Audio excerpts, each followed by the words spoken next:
Hey there, hi, welcome to the channel. I am Garrett, and in this video we are talking all about some of the reasons why your neighbor's house might be better than yours. And a quick disclaimer that you may be that neighbor. I know that I am, but this may help us explain a little bit of why they make some of the decisions that they do. Now we've got some things to talk about, so let's get into the video. Now, the first reason your neighbor's house is better than yours is that your neighbor gets real interior design advice and is subscribed to this channel. So be sure you follow their lead and hit that subscribe button, turn the bell notification on to get notified every time I upload and join the LeChic family. And then let me know in the comment section down below that you've joined the LeChic family so I can personally welcome you. Now, the first real reason your neighbor's house might be better than yours is that they just don't care what you have or anyone else has going on in their homes. They're not interested in keeping up with the Joneses or anything else. They do what they like and they love in their space, and you should do the same. Don't follow anyone's lead. Don't look at what anybody else has and compare yourself to them. Be original and be you in your space. Think about what benefits you the most, because your neighbors are, okay? They're just living life and they're doing it beautifully in their home. So they're looking for what's gonna benefit them the most, what's the easiest way for them to live in the space and the lowest maintenance. And they're looking out for all of that, and you should be too. Taking into consideration how you live and not just what everybody else is doing or how they interact in their space is an easy way to make your home work better for you and look better, because when you can actually maintain and keep up with something, it's easier to keep it looking better, fresher, cleaner, and tidier just all around. All of that makes your home more comfortable, more relaxed, and easier to live in. And when you're relaxed in your space, you look better, you feel better, and the space feels more comfortable and more welcoming. All of that makes your neighbor's house feel so inviting, warm, welcoming, and beautiful and original, and you need that in your home too. Now, the next reason your neighbor's house is better than yours is because your neighbor actually has the correct size artwork in their home.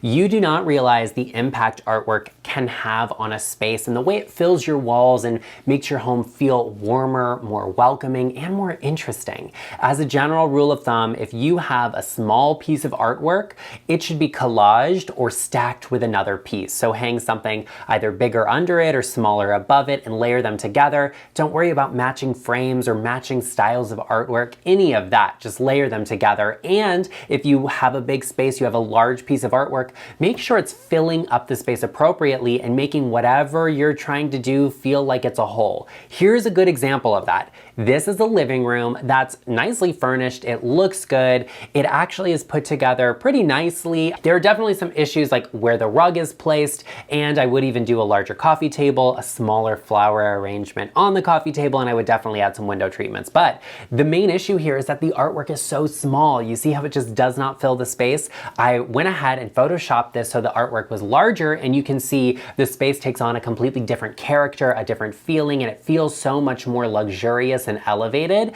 because it's actually overlapped with these lamps. It fills in the space and makes the sofa and the side tables, the lamps, and the art look like one installation piece. And this makes the home feel so much more custom and luxurious and not just like there's some art on the wall. Having the correct size artwork in your space is like having the right size rug. It really makes the difference in pulling everything together and making the entire space feel like it's well thought out, well furnished, and well designed. The next reason your neighbor's house is better than yours is that your neighbors just have personal style. They don't follow trends. They invest in what they like, and they just go after that, whether it's in right now or it's not. As a matter of fact, the best way to furnish your home is by using and decorating with pieces of furniture that are not in style, because they tend to be more readily available and they tend to be more affordable. Your neighbors are definitely taking advantage of that fact to curate their home and make it feel like them, and it feels interesting, timeless, unique, and layered. It feels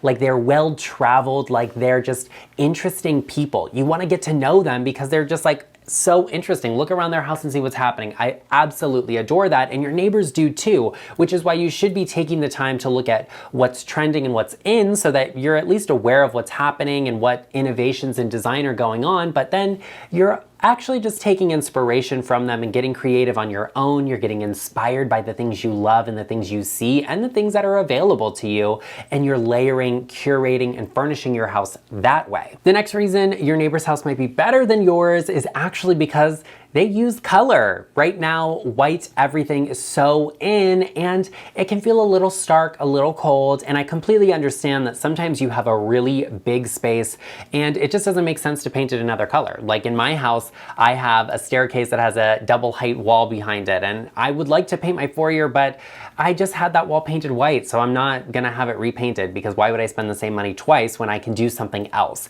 And actually what I've done is I painted my dining room a really bright, fresh, vibrant blue color to just bring something interesting, bring a layer, and it's actually at the back of my house, so it's not the first thing you see when you walk in, but it definitely catches your eye. That's a great way to play with color in your home, especially if you have something like an open concept space.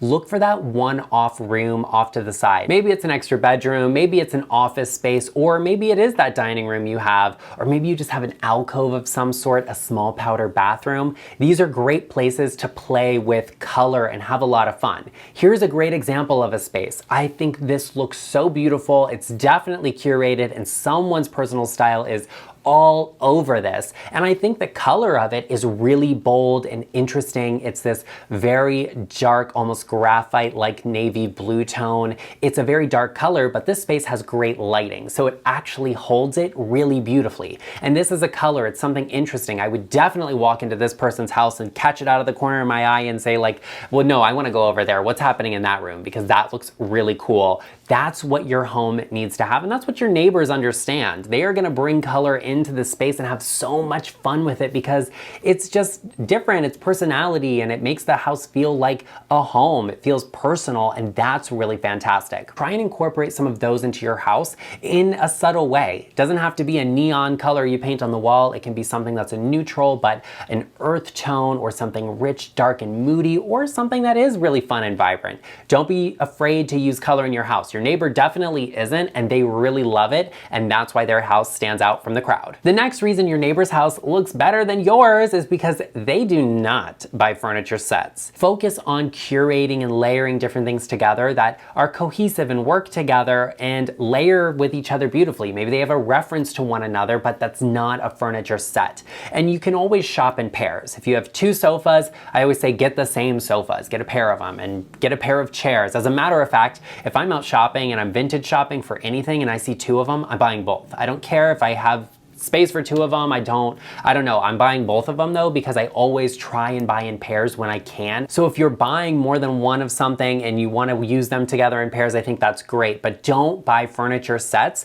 just because they're easy and cohesive, because it kind of takes the personality out of it. It makes it feel like a furniture store, and that's great if you're employed by a furniture store, I guess, but this is not a showroom, it's a house, and I want it to feel like a home, right? So your neighbors understand that, and they want you to have that too. So if you have that furniture set, see if you can split it up or divide it in some way, make it look a little bit different. Use it through its life though, get the most use out of it. You know, I don't believe in just getting rid of stuff for the sake of getting something new, so definitely keep that in mind. And when you really take the time to find individual pieces that work together, but they're different, that they have their own personalities, people want to know what's going on there. Where'd you find that? Where'd you get it from? It's a great conversation piece also.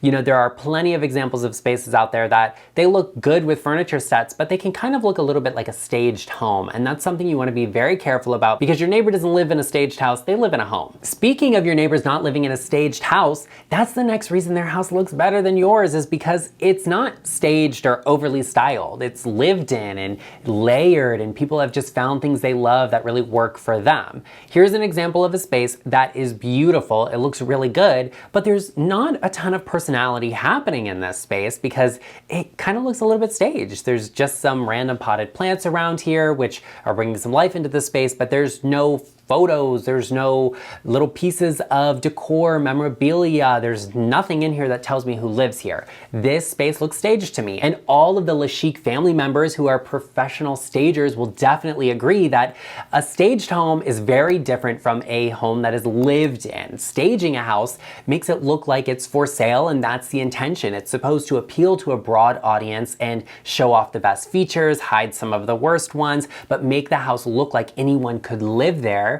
to appeal to the biggest audience of potential buyers for a property. So that makes sense when your house is staged, but when you're actually living in the house, you want to have some of the things that look like people live there. Like family photos, like coasters on the coffee table. You want to have all of those things that make the house feel personal. So be sure you're not over styling your home. It's nice that a house is styled. It's nice that you thought about how things are laid out and they look together, and I think that's really great. But just remember, you're not staging your home for a photograph or for sale or to be photographed for a magazine. I mean, hey, we want a house that looks like it could be in a magazine for sure, but that doesn't mean it has to look like that 24/7. And most of those homes you see are styled just for that photo shoot. So be mindful of what you're bringing into this space and how you're layering it together, and that it looks like someone lives there, like it has a personality, because a house that is staged is not a house that's necessarily being lived in. The next reason your neighbor's house might look a little bit better than yours is that they are not following a theme. They're not just looking at the style of architecture and saying, oh, the house is Mediterranean, gotta be Mediterranean, here we go. They're looking at the house and saying, okay, architecturally it needs this and that, here's some colors that work great with that, but then what's our style? What furniture pieces do we like? What do we want the house to feel like? You can have a Mediterranean home and use really gorgeous modern furniture and have a space that feels very curated and very interesting, very timeless, but chic and current. I think that's all really amazing. And you can have something like I do. I have a colonial style home and it's very classic in its styling and I love the architectural features, but I mix some of my more classic and traditional style pieces in with some really contemporary and postmodern style pieces that I think just juxtapose the space really beautifully. So be on the lookout for what furniture and what style you like in terms of the actual pieces you're bringing into the home and the architecture. Your neighbor definitely understands that. They don't follow trends, they have personal style, and they're not just decorating their house in a theme or consistent with the style of architecture, because you can have so much fun with your home without having to completely gut renovate the place or paint all of the wood beams. Like, don't mess with any of that stuff. You can definitely layer in some things really beautifully, make some customizations and some personalizations that bring a little bit of character into the space where it might be lacking, but don't try and change the style of a house or just decorate in that theme because it feels like a themed resort or like an Italian restaurant. Like, well, I definitely need Italian restaurants in my life, but I definitely don't want to look like I live there. And I also don't want to feel like I'm living in a time capsule either. Now, the next reason your neighbor's house might be a little bit better than yours is that they actually are personalizing their home. They're not just furnishing it, they're actually making some changes, some upgrades, bringing some paint colors into the space. Maybe they're using a wallpaper. They're doing things that make their house different from everyone else's. It's pretty common today for people to buy homes from a builder, and that builder might have 3, 4, 5 models of homes. So there's gonna be a lot of houses in your neighborhood that are probably exactly the same. And your neighbor is like, no, no, no, no, no. We love that we bought a brand new house, but we're gonna make it our own, personalize it, and customize it. Here are some examples of that. This is a bedroom that it's actually really furnished nicely, and some people took the time to think things through. They got some matching pieces that really are looking good, right? And I mean, there's something funny happening with the drapes here. There's no drapery rods, so they're not actually real, but maybe they've got some blinds, and they really took their time to find pieces they love. I think that's great. So here's another bedroom, and it's pretty similar, but it's got some different features like crown molding and an extra window. I think it's really great. The window treatments in here are real, but what the real showstopper, what really stands out to me is that this person took the time to add some paneling, to paint the lower half of the walls. They're customizing their home, and it just feels different, and you can see it feels more designed than furnished. And that's something your neighbors definitely understand. Here's another space that's really beautiful. This is another bedroom, and you can see the owners here have put in beams and they did an accent wall. And I probably wouldn't have done the accent wall, but I think the beams are a real showstopper in this space. It's always nice to add a natural element, especially one like a wood beam. I think that's really fantastic to draw the eye up and add some detail and character. But you can do a lot of different things in your home. Some of them might be investment projects, but other things could be really affordable. Just focus on doing some customizations or working to see what is gonna make the space feel warmer or more welcoming or just more personal, more relaxing. Maybe it needs to be moodier, maybe it needs to be brighter. Look at what your neighbor has done at their house and take some inspiration from that. You can easily customize a lot of different spaces, and it doesn't have to always mean gutting out the entire house and redoing things. Well, there you have it, everyone. I hope you enjoyed this video. If you did, be sure you share with me in the comment section down below. I know that most of you are probably the neighbors in this scenario, and I love that for you. But share with me, what is one thing that you really think makes your house stand out from everyone else in your neighborhood? I want to hear from you, so sound off in the comment section down below. Be sure you hit that subscribe button if you haven't already, and turn the bell notification on to get notified every time I upload. I also know that you know someone, maybe it's one of your neighbors, and you're like, hey, they want to know what I did. This is all of this stuff. Share this video with them because friends help friends. And I will see you in the next one.